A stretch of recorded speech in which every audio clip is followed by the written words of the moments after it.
ABP Ganga, खबर आपकी, जुबान आपकी।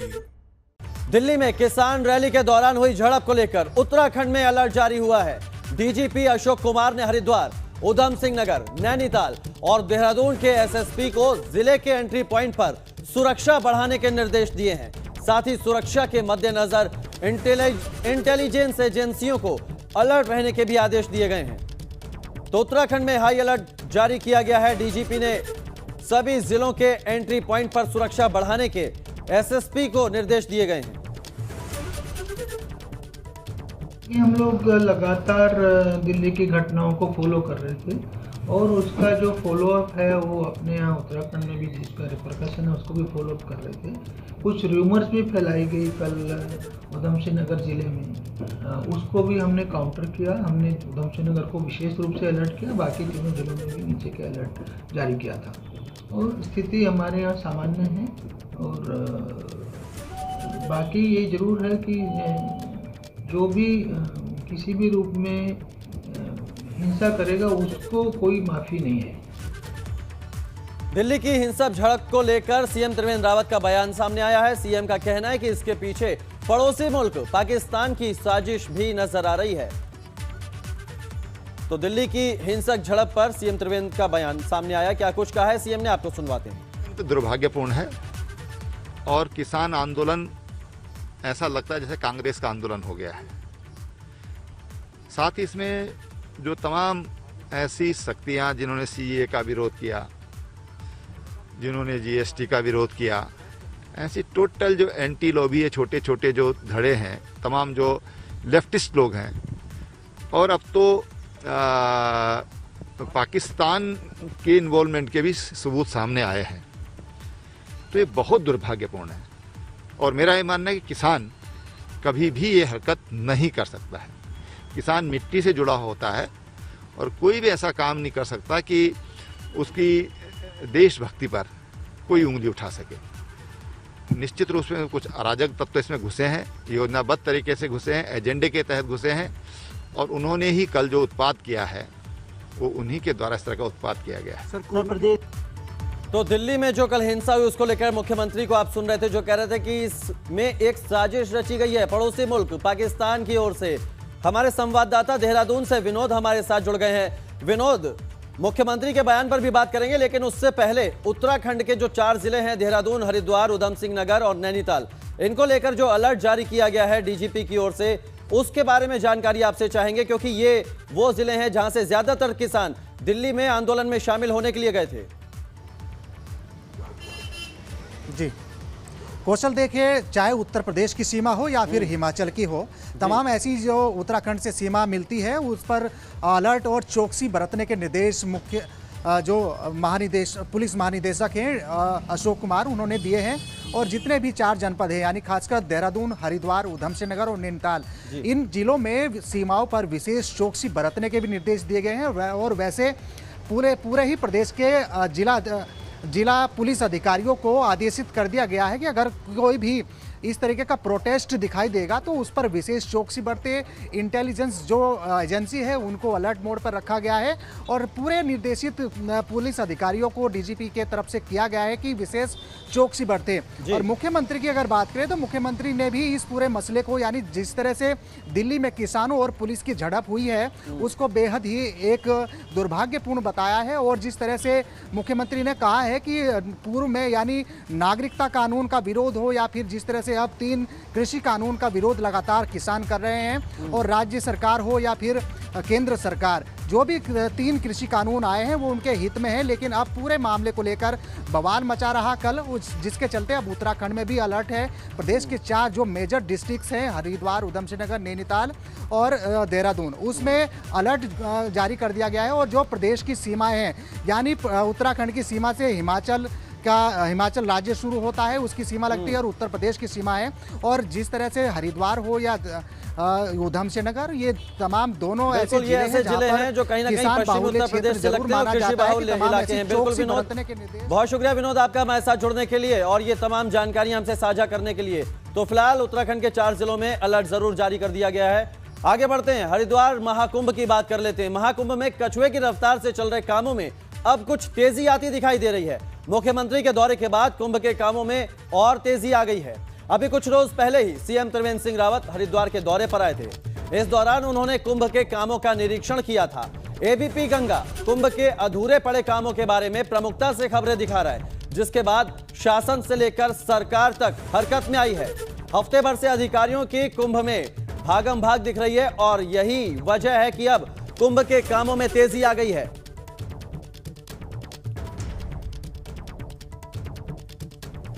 तो कुंभ के कामों में तेजी आई है। एबीपी गंगा हर एक खबर कुंभ से जुड़ी अपने दर्शकों तक पहुंचा रहा है। पंकज राणा हमारे संवाददाता हरिद्वार से हमारे साथ जुड़ गए हैं।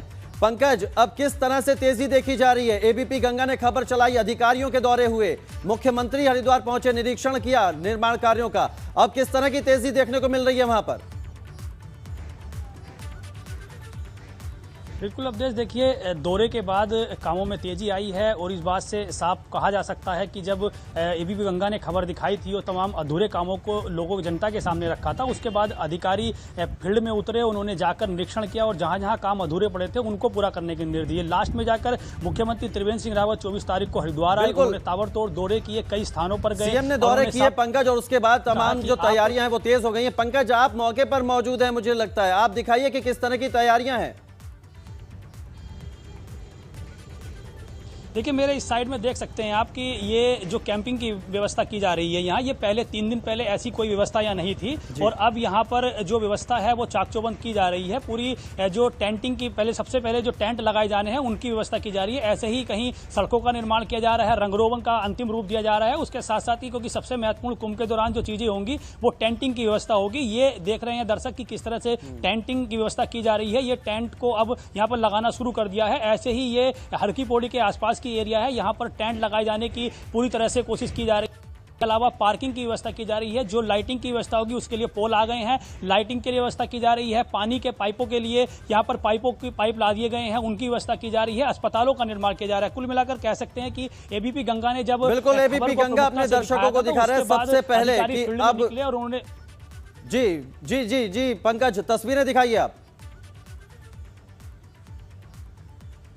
देखिए ये तस्वीरें हैं जो यहाँ पर की जा रही हैं और यहाँ जो सबसे पहले जो यहाँ पर तमाम अधिकारी आएंगे, दूर दराज से तमाम जो संत आएंगे, उनके लिए टेंटिंग की व्यवस्था की जा रही है। ऐसे ही अलग अलग जगहों पर पोल, जो लाइट के पोल आने हैं, उनको लेकर आया जा रहा है। उसके साथ साथ ही जो शौचालय, अस्थायी तौर पर शौचालय होते हैं, उनकी तमाम गाड़ियाँ यहाँ पर पहुँच गई हैं। उनको यहाँ पर अलग अलग जगह सुनिश्चित कर दिया गया कहाँ कहाँ लगाया जाना है। इसी तरह से अलग अलग तरह व्यवस्थाएँ यहाँ की जा रही हैं। कुल तो ये तस्वीरें हम आपको दिखा रहे हैं एक्सक्लूसिव एबीपी गंगा पर। टेंट लगने शुरू हो गए हैं, ये साधु संतों के लिए टेंट हैं और ये सबसे पहली तस्वीर एबीपी गंगा पर अपने दर्शकों को हम दिखा रहे हैं।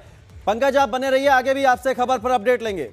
आगे बढ़ते हैं। उधर पूर्व सीएम हरीश रावत एक बार फिर हर की पैड़ी पर पहुंचे हैं। हरीश रावत ने सबसे पहले गंगा स्नान किया, इसके बाद हरीश रावत ने अखाड़ों के साधु संतों से मुलाकात करने पहुंचे। हरीश रावत ने कुंभ के कामों में देरी को लेकर प्रदेश सरकार के साथ ही केंद्र सरकार पर भी आरोप लगाए। हरीश रावत ने प्रदेश और राज्य सरकार पर कुंभ की उपेक्षा का आरोप लगाया है। तो तस्वीरें हम आपको दिखा रहे हैं। पूर्व मुख्यमंत्री हरीश रावत हरिद्वार पहुंचे हैं, यहां पर मां गंगा में स्नान किया, उसके बाद पूजा पाठ में भी शामिल हुए हैं। पंकज राणा हमारे संवाददाता हमारे साथ जुड़े हुए हैं हरिद्वार से। पंकज, पहले हरीश रावत कुंभ के मद्देनजर हरिद्वार पहुंचे हैं, गंगा में स्नान उन्होंने किया, पूजा पाठ में शामिल हुए हैं, साधु संतों से मुलाकात कर आशीर्वाद तो लिया ही, लेकिन कहीं ना कहीं कुंभ के बहाने राजनीति भी उन्होंने अपनी साध ली है। सरकार पे और केंद्र सरकार पे निशाना साधा है उन्होंने।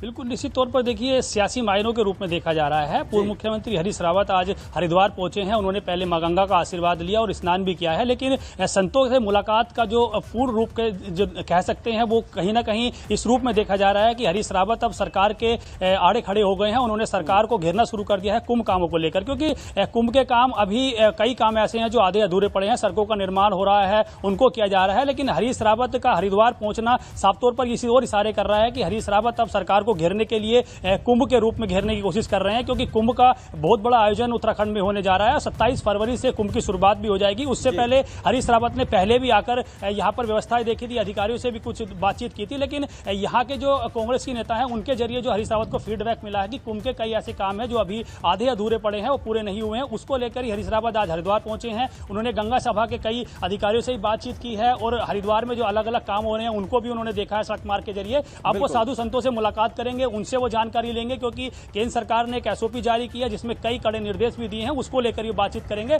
तो कुल मिलाकर ये कह सकते हैं कि सरकार पर एक दबाव बनाने की कोशिश की जाएगी। हरिद्वार पहुंचे हरीश रावत और जाहिर है ऐसे में वो सरकार पर जरूर निशाना साधेंगे कुंभ को लेकर। बहुत शुक्रिया पंकज आपका, आप नजर बनाए रखिएगा। फिलहाल इस जानकारी के लिए बहुत शुक्रिया। आगे बढ़ते हैं, उधर स्वास्थ्य विभाग भी कुंभ को लेकर अपनी तैयारियों में जुट गया है। कोरोना की वजह से इस बार कुंभ में स्वास्थ्य सेवाएं दुरुस्त रखनी होंगी। यही वजह है कि कुंभ के लिए अलग से डॉक्टरों की नियुक्ति भी की जा रही है। कुंभ के मद्देनजर अस्थायी तौर पर अस्पतालों का निर्माण भी शुरू हो गया है। हरिद्वार के भूपतवाला में 150 बेड का एक अस्थायी अस्पताल बनाया जा रहा है, जिसमें सभी तरह की व्यवस्थाएं होंगी। इस अस्पताल में कुंभ में आने वाले श्रद्धालुओं के लिए स्वास्थ्य सेवाएं मुहैया रहेंगी। इसके अलावा अलग अलग स्थानों पर और भी अस्थायी अस्पताल बनाए जाएंगे। तो ये वो तस्वीरें हैं अस्थायी अस्पतालों की जो कुंभ में आने वाले श्रद्धालुओं के लिए बनाए जा रहे हैं। किया है क्योंकि 2010 में जो व्यवस्थाएं थी उससे काफ़ी ज़्यादा हम लोगों ने व्यवस्थाएं इसमें करने की कोशिश की है और कर रहे हैं इसको। इसमें 150 बेड का एक टेम्परेरी अस्पताल बनाया है जिसमें सामान्य चिकित्सा, emergency, minor OT, 1 unit 10 bed की रहेगी और 10 बेड का कम से कम उसमें आईसीयू और सीसीयू रहेगा, जिसमें हमारे सभी विशेषज्ञ 24 घंटे उसमें रहेंगे। हरिद्वार में आयोजित होने वाले महाकुंभ के लिए केंद्र सरकार ने एसओपी जारी कर दी है, लेकिन केंद्र सरकार की तरफ से जारी की गई गाइडलाइंस में कोविड-19 के कई कड़े नियम बनाए गए हैं, जिनका पालन कराना राज्य सरकार और मेला प्रशासन के लिए जरूरी है। हालांकि कोरोना गाइडलाइंस को लेकर अभी से ही तैयारी शुरू कर दी है ताकि वक्त रहते किसी तरह की चूक ना हो। उधर कुंभ मेला आईजी संजय गुंजियाल का कहना है कि कोरोना के लिए गाइडलाइंस का सबको पालन करना जरूरी है। इसके साथ ही श्रद्धालुओं से अपील की गई है कि 65 साल से ज्यादा के बुजुर्ग, 10 साल से कम उम्र के बच्चे और बीमार लोग कुंभ मेले में ना आए। तो 10 साल से कम एज के बच्चे हैं या जो बुजुर्ग लोग हैं या ऐसे व्यक्ति है जो कोमॉर्बिडिटी के साथ है और जिनका इम्यूनिटी कॉम्प्रोमाइज्ड है, उनको यहाँ भीड़ भड़ाके वाले एरिया में नहीं आना चाहिए। इसके अलावा हम लोग ने एक रजिस्ट्रेशन के लिए पोर्टल की व्यवस्था भी की है। वो बेसिकली उसमें एंट्री करके ही आए, क्योंकि अगर इतने बड़े भीड़ में अगर वो कुछ दिनों के लिए यहाँ कुंभ के दौरान आते हैं और कोई अगर पॉजिटिव आ जाता है तो ऐसे में कॉन्टैक्ट ट्रेसिंग के लिहाज से भी हमारे पास डिटेल रहेंगे और उससे एक अनुमान भी लगेगा कि कहाँ से किस तरह से भीड़ आ रही है। मुख्यमंत्री त्रिवेंद्र रावत गुरुवार को पौड़ी के दौरे पर रहेंगे। इस दौरान मुख्यमंत्री कंडोलिया पार्क का उद्घाटन करेंगे। सीएम के दौरे से पहले डीएम ने कंडोलिया पार्क का निरीक्षण किया। मुख्यमंत्री का पौड़ी में 28 और 29 जनवरी को 2 दिन का कार्यक्रम है, जिसको लेकर सभी तैयारियां पूरी कर ली गई हैं। और ये उत्तराखंड का अपने आप में अलग पार्क होगा, पहला पार्क होगा और इसका लोकार्पण 28 तारीख को प्रस्तावित है, जिसमें माननीय मुख्यमंत्री महोदय यहाँ पहुँचेंगे। इस पार्क के लोकार्पण के अतिरिक्त पौड़ी जनपद में टूरिज्म को प्रमोट करने के लिए भी जितनी भी एक्टिविटीज़ हम लोगों ने की है और करने जा रहे हैं भविष्य में, उनका शिलान्यास यहाँ से किया जाए। चलिए अब आपको लेकर चलते हैं अल्मोड़ा, जहां पर मुख्यमंत्री त्रिवेंद्र सिंह रावत दिवंगत विधायक सुरेंद्र सिंह जीमा की स्मृति में आयोजित श्रद्धांजलि सभा कार्यक्रम में हिस्सा लेने पहुंचे हैं। तो दिवंगत विधायक सुरेंद्र सिंह जीना की श्रद्धांजलि सभा का यह कार्यक्रम रखा गया है, जहां पर मुख्यमंत्री ने श्रद्धांजलि देने पहुंचे हैं। आपको बता दें कि सल्ट से बीजेपी के विधायक थे सुरेंद्र सिंह जीना और बीते दिनों कोरोना के चलते उनका निधन हो गया था। आज श्रद्धांजलि सभा का आयोजन रखा गया था, जहां मुख्यमंत्री त्रिवेंद्र सिंह रावत स्वर्गीय सुरेंद्र सिंह जीना को श्रद्धांजलि देने पहुंचे हैं।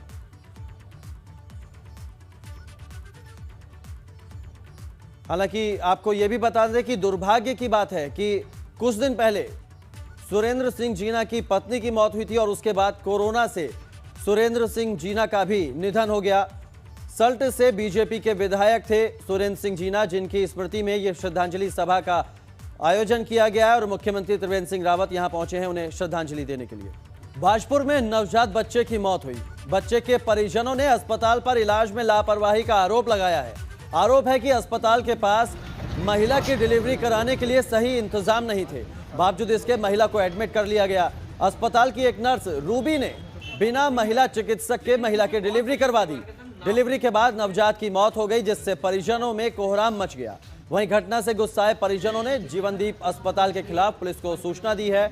उधर अस्पताल प्रबंधन का कहना है कि महिला के परिवार वालों को पहले ही बता दिया था कि बच्चे की स्थिति ठीक नहीं है। ये यहाँ के एक निजी अस्पताल में कल रात को 11 बजे इनको भर्ती किया गया था। इनको प्रसव पीड़ा हो रही थी।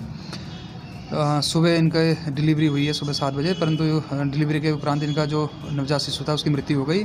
तो परिजनों का आरोप है कि किसी भी जिम्मेदार डॉक्टर द्वारा उनको देखा नहीं गया एवं इलाज में लापरवाही की गई। जिस संबंध में इनके द्वारा एक एप्लीकेशन पुलिस को दी गई है जिसमें जाँच की जा रही है। जो मृत बच्चा है उसमें भी पंचायतनामा आदि की कार्रवाई की जा रही है। ये यहाँ पर एक नर्स हैं रूबी नाम की, ठीक है। उन्होंने ये कहा था कि इनके जो है अल्ट्रासाउंड देख करके मतलब बताया था कि उनके पेट में जो है पानी की कमी है और बच्चा उल्टा है। तो मैंने कहा नर्स, मैंने कहा ये बताइए, मैंने कहा आप क्या करना है? तो कह रही कुछ नहीं, हो जाएगी नॉर्मल डिलीवरी। तो मैंने कहा आप देख लीजिए, अगर बस में है तो मैंने कहा आप कर दीजिए। तो कह रही नहीं कोई दिक्कत नहीं है। तो मैंने कहा कोई डॉक्टर वगैरह कुछ? कह रही नहीं, डॉक्टर आ रहे हैं, अभी आ रहे हैं, लेकिन कोई नहीं आया। उसके बाद जब सुबह के टाइम जब डिलीवरी हुई है तो बच्चा जो है तुरंत ख़त्म हो गया था। तो आप क्या मांगते हैं? कि आज ये हमारे साथ हुआ है, आगे जो है कभी किसी के साथ भविष्य में ऐसा ना हो। जोशीमठ के गौरंग गांव के ग्रामीणों ने प्रदर्शन किया। लोगों का कहना है कि गांव को जोड़ने वाले रास्ते पर विभाग ने शवगृह बना दिया है, जिससे वहां से गुजरने में दिक्कतें आ रही हैं। इतना ही नहीं, छोटे बच्चे स्कूल जाते समय डरते भी हैं। तो शवगृह को लेकर ग्रामीणों ने प्रदर्शन किया है। जोशीमठ में गांव के रास्ते पर ही शवगृह बना दिया है, जिससे ग्रामीणों को काफी परेशानी हो रही है। छोटे बच्चे जब स्कूल जाते हैं तो उन्हें रास्ते में इस शवगृह के होने पर डर लगता है।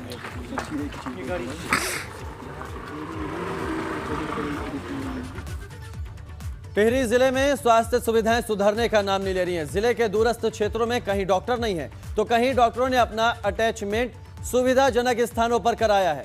जिले के दूरस्थ थौलधार ब्लॉक के काफल पानी स्वास्थ्य उपकेंद्र में तैनात फार्मासिस्ट ने अपना अटैचमेंट नई टिहरी जिला मुख्यालय के नजदीक पांगर खाल में कराया है। लोगों का कहना है कि वो सिर्फ शनिवार को ही काफल पानी स्वास्थ्य उपकेंद्र में आते हैं, जिससे आसपास के क्षेत्र से आने वाले मरीजों को ऋषिकेश या देहरादून जाना पड़ता है। पानी में एक स्वास्थ्य उपकेंद्र है जहाँ पे एक फार्मासिस्ट हैं डॉक्टर लोकेंद्र, और उनको ना तो कभी वहाँ पे बैठते हैं, एक दिन बैठते हैं सैटरडे को। उनको मैंने कई बार फ़ोन के माध्यम से उनसे संपर्क भी किया तो उनका कहना है कि वहाँ पे पेशेंट नहीं आते और उन्होंने खुद को अटैच करवा रखा है कहीं और। तो ये बहुत अच्छी सही बात नहीं है। क्षेत्र का दुर्भाग्य है कि वहाँ पे स्वास्थ्य उपकेंद्र होने के कारण भी तब भी वहाँ डॉक्टर नहीं बैठ रहे। तो ये मैंने जो है उनका मैंने देखा जो है अभी मेरे नॉलेज में लाया है। तो अगर मैं देखूंगी कि उनको अटैच किया गया तो किस कारण से दूसरी जगह अटैच किया गया है और उनको उसको देखते हुए उनकी आवश्यकता कहाँ पर ज़्यादा है उसी हिसाब से उनको वहाँ पर पोस्टिंग दी जाएगी। हल्द्वानी के गोलापार इलाके में बाघ ने 2 महिलाओं पर हमला कर दिया। बताया जा रहा है कि ये महिलाएं दानी बंगर इलाके के कालीनगर क्षेत्र में घास काटने गई थीं। घायल महिलाओं को सुशीला तिवारी अस्पताल में भर्ती कराया गया है। इस घटना के बाद से पूरे इलाके में दहशत का माहौल है।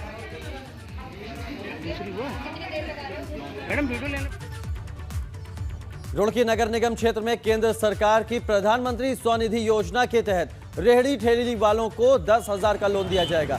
इस लोन के जरिए रेहड़ी पटरी वाले अपने काम को बढ़ा सकते हैं। नगर निगम में 1,244 वेंडर रजिस्ट्रेशन है। वहीं 31 दिसंबर 2020 तक 500 से ज्यादा वेंडरों ने आवेदन किया है, जबकि 272 वेंडरों को लोन मंजूर हो चुका है। प्रधानमंत्री स्वनिधि योजना अभी लॉकडाउन के दौरान हमारे माननीय प्रधानमंत्री जी ने घोषित की थी। उसके तहत जितने भी रजिस्टर्ड स्ट्रीट वेंडर्स हैं उन सभी रजिस्टर्ड स्ट्रीट वेंडर्स को 10,000 रुपये का इंटरेस्ट फ्री लोन जो है वो दिया जा रहा है। बैंकों के माध्यम से, और हमारे यहाँ से उनके जो फॉर्म भरे जा रहे हैं, हमारे यहाँ लगभग 1244 लोगों ने उसमें आवेदन, जो हमारे यहाँ वेंडर्स रजिस्टर्ड रहे, बाकी इसके अलावा तो इधर उधर माइग्रेट हो गए, और सभी का आवेदन लगभग उसमें हमने, जो लोग इच्छुक थे उनका करवा दिया गया है। पाकिस्तान के साथ भारत कई बार युद्ध लड़ चुका है, मगर उसको हर बार मुंह की खानी पड़ी थी। 1965 और 1971 के युद्ध में ऐसा ही हुआ था। पिथौरागढ़ के पचौरा गांव के गोविंदनाथ इस युद्ध में शामिल रहे थे। पहले बांग्लादेश में थे, उसके बाद 8 दिसंबर से हमारे पास पहुंचे। हमारे एयरफोर्स ने उसके इलाके में, यहाँ तक कि लाहौर तक पहुंचने के बाद उनकी फ़ोटो भी ली, कॉम्बिनेशन डैम को भी बर्बाद किया, उनके जो आर्मर्ड थे उनको भी बर्बाद किया, और सारा उसने हैंड्सअप कर दिया। 17 तारीख को सीज़फायर हुआ। 17 के बाद जो है तो यानी अपने डिफेंस में हम लोग चौकन्ने रहे। उसके बाद इलाके में छानबीन हुई, तो जितने भी मतलब पाकिस्तान के जो डेड बॉडी थी हमने इकट्ठा करना शुरू किया। उनके 75 जो कमांडो थे सैनिक, उनको हमने इकट्ठा करके पाकिस्तान को सूचना दी।